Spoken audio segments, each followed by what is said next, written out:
Para el diagnóstico de la hipertensión arterial se debe seguir una serie de procedimientos igual estudios que se deben efectuar al paciente, entre ellos algunos ambulatorios que pueden ayudar a ver cómo está la tensión de la persona durante sus actividades, en reposo e incluso durmiendo.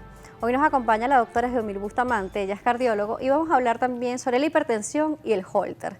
Gusto recibirla, bienvenida. Siempre es un placer para mí estar compartiendo estas pantallas con ustedes, Daniela. Muchas gracias. Gracias por acompañarnos y vamos a hablar sobre la hipertensión arterial. Porque a veces decimos, bueno, pero ¿cuál es realmente la tensión normal?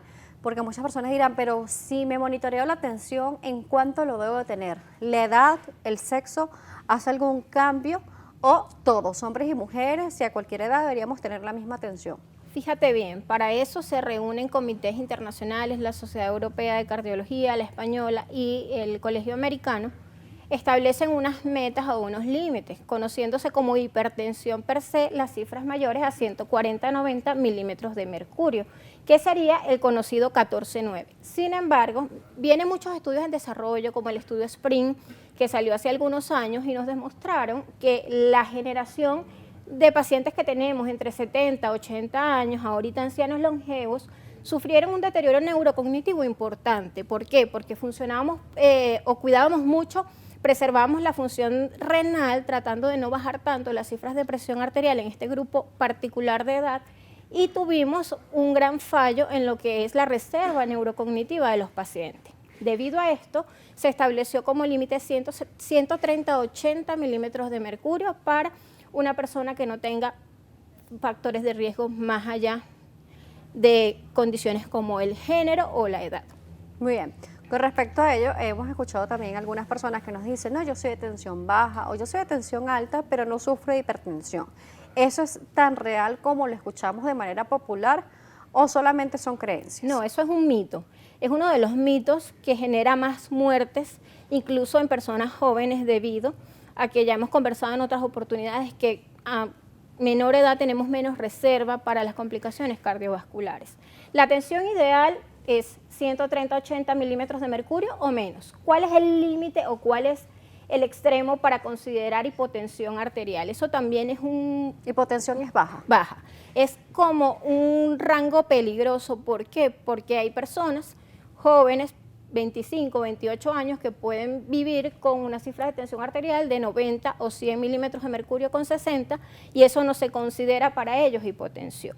En este grupo de edad lo que tenemos que considerar, o en cuanto al manejo y el control de la hipertensión, que los rangos y las metas van a variar dependiendo si hay presencia o no de diabetes o de otros factores de riesgo asociados, si tenemos antecedentes de infartos, anginas o problemas cerebrovasculares o enfermedad renal. Entonces vamos a manejarnos en ese rango hasta 130-80 y un límite inferior de 90-60 en general. Ya un anciano no va a tolerar estos niveles, y por eso es que te digo que la presencia de los síntomas es más que todo lo que nos orienta. Siempre hay que individualizar a los pacientes. Por supuesto, hay que ver la edad, el monitoreo también de la tensión. Por eso hablamos de monitoreo.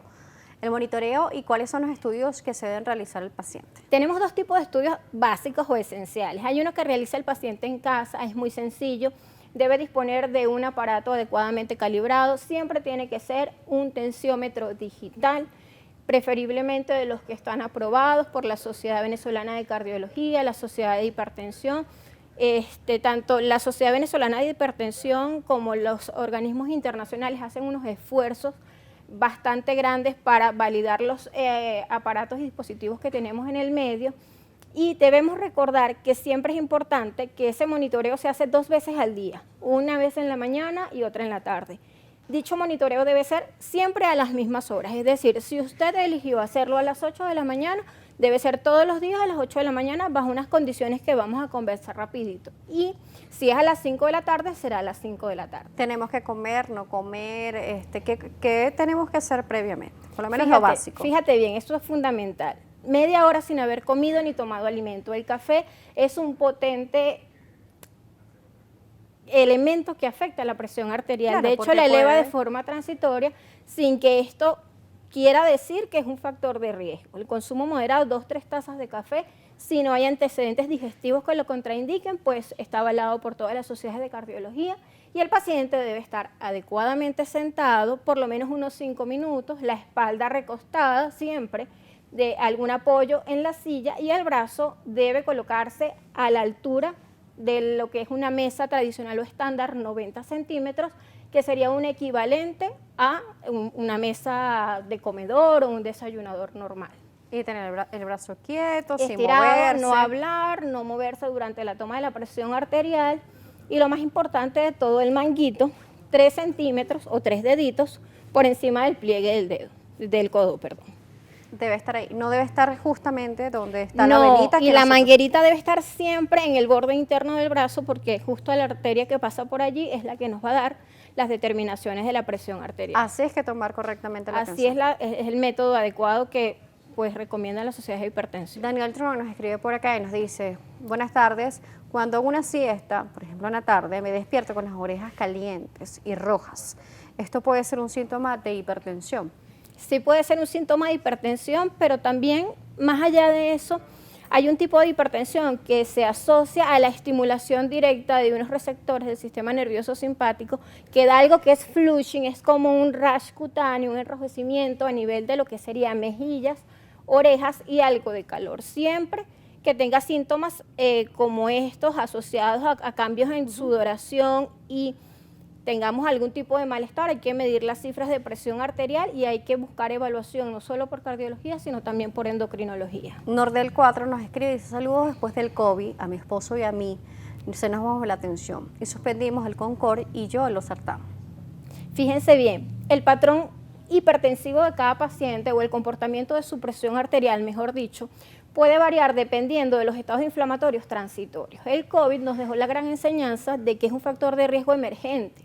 ¿Por qué? Porque él va a aumentar la presión por inflamación en grado variable. Algunos pacientes sufren elevaciones de cifras de presión arterial y otros tienden a tener tendencia a tensiones bajas. Eso será individual en cada paciente, su médico internista, infectólogo de cabecera, preferiblemente un cardiólogo determinará cuál es el patrón. Hay que evaluarlos a ambos en consulta. Sería ideal colocar un holter de presión arterial para hacer un monitoreo y ver cuál es el comportamiento actual post-COVID. Tenemos otras preguntas por acá, pero las vamos a responder al regreso. La doctora Geomir Bustamante nos seguirá acompañando. Los invitamos en las redes a que nos escriban. Nos están escribiendo desde Venezuela, desde Estados Unidos, las ubicaciones que nos han colocado en este momento. Recuerden también que por YouTube como Globovisión en vivo, usted puede sintonizar la señal de Globovisión. @salud_gb, @DanielaJ Salas en Instagram Live. Los estaremos monitoreando. Volvemos.